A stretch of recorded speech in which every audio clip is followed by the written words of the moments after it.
Hello everybody, Poppy here. Hope everybody's doing okay out there, staying dry. A couple of weeks ago I posted a video of installing a French drain.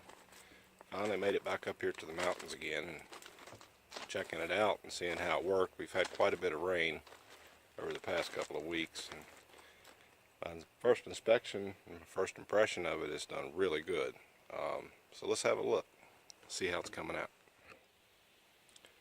We're back here behind the garage.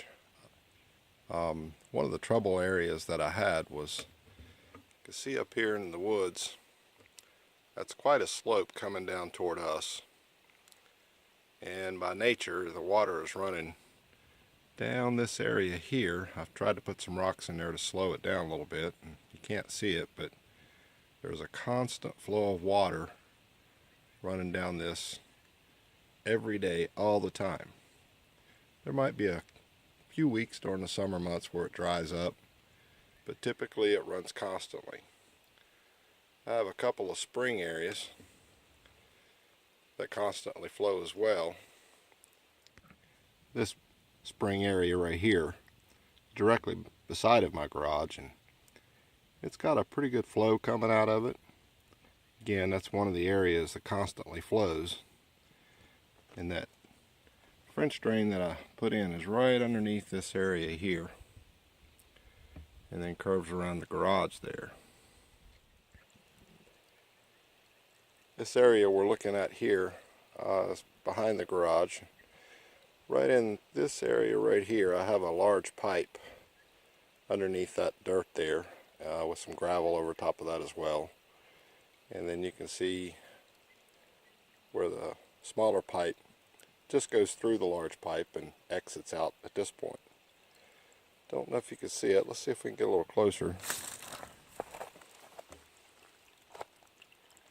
There's that constant flow of water I have.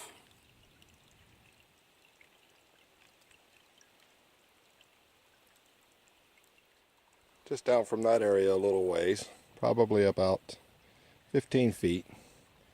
It joins in to another small area that goes on up to my garage there. Catches this road right here. Runs right up. It's a little land bridge so I can get to this area of my property up there. I have a lot of timber down up there. A couple of really nice white oak saw logs. Going to be getting them cut into lumber. But here's the ditch that we put in. Below that area, this is a pretty good incline down the hill here. Water goes down probably about 50-75 feet and exit out into the woods. So here's the ditch that we put in. All went pretty good. Wasn't too bad to put in. We used some 4 to 6 inch large stone to kind of slow the water down as it come down the hill. And I had a really bad erosion problem in this area. This seems to take care of the problem. So let's take a look and see how we did that.